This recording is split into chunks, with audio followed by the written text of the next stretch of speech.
What I want to talk to you about today is the importance of business entity structure. What are 3 things that business owners need to be aware of when they're, maybe they're just starting a business and they're looking at what structure to have? What do you recommend? Well, what's really interesting about structure is it's often people don't think about it until they've already done it. It seems like a very simplistic concept. You can get the forms online and you can fill these things out and you can get these things done. But there are some important things that as you're planning your business that you should think about. One of them is liability and the protections you need to protect your family, your personal assets, your children, and anything else that you might own that is not part of the business. Doesn't take much in this day and age to get sued for anything, and you want to really make sure you have those protections set up in advance. So, my friend told me to get an LLC, and that LLC will protect me from everything. No, that's not true. and the reason, it's funny because they're designed to do that. However, what people often forget down the road is that if you don't treat your LLC as a separate entity, for example, commingle funds, pay personal bills out of your business, do certain things, that those can be overturned against you to say that you can come back and they'll mix your personal assets with it. So there's things that go along with that you need to follow once you set up your entity structures, and we could talk about that in another time. But another important thing people don't think about with entities is tax implications.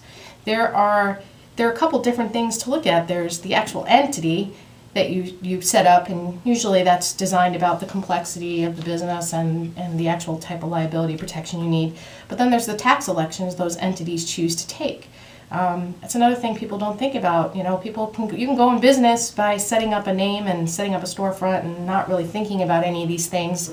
And at the end of the day, you might make some good money, but you're paying 30 to 40% to the government in taxes. So there are ways to structure your business and your tax elections to make sure that your bottom line is the best it can be for you. Okay. And the last thing, I'm sure that people don't think about until at the time they want to do it, is how do I get out of my business? And thinking about that before you actually get into business is important. Different businesses sell differently. Sole proprietors, C Corps, S Corps, there's different structures. And at the end of that, when you sell a business, there's different tax implications. So if you sell a business for $500,000, your entity structure alone can determine whether you take home $250,000 of that or you take home $400,000 of that. And it's usually a big knock in the head when somebody goes to sell a business and they realize they never should have been a C Corp to begin with. It just sounded cool. To have Inc. after their name. So there's really some things to think about in advance. It's a lot more than just filling out paperwork.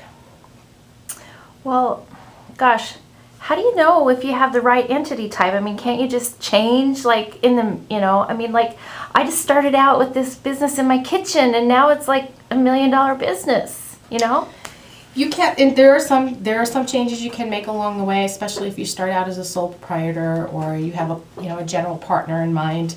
But when it comes to choosing your actual business entity, as far as an LLC or a C corporation, those are decisions you need to make up front. And there are implications. So thinking about those first 3 things we talked about is what type of liability protections you're going to want in the future, your tax implications, and your exit strategies are really going to tell you what type of business entities can be right for you, and also your business plan. I mean, where do you want to see that business go? Are you seeking public funding or anything like that? There are definitely things to think about. Some other things that you have to look at is what's your growth of the business? What are your goals? Are you involved in other businesses along the way? Some people, they have their primary business, they have little partnerships on the side, they're working with other people. They have serious implications to your personal tax structure and how things are going to affect you. So you have to think about those things every time you're setting up a new piece of that puzzle. And your exit strategy, again, you need to think about how you're going to get out. What's that look like for you? Am I going to sell it? Am I going to transfer it to my kids? What do I want to be able to do with this in the end? Okay. Very good. Thank you.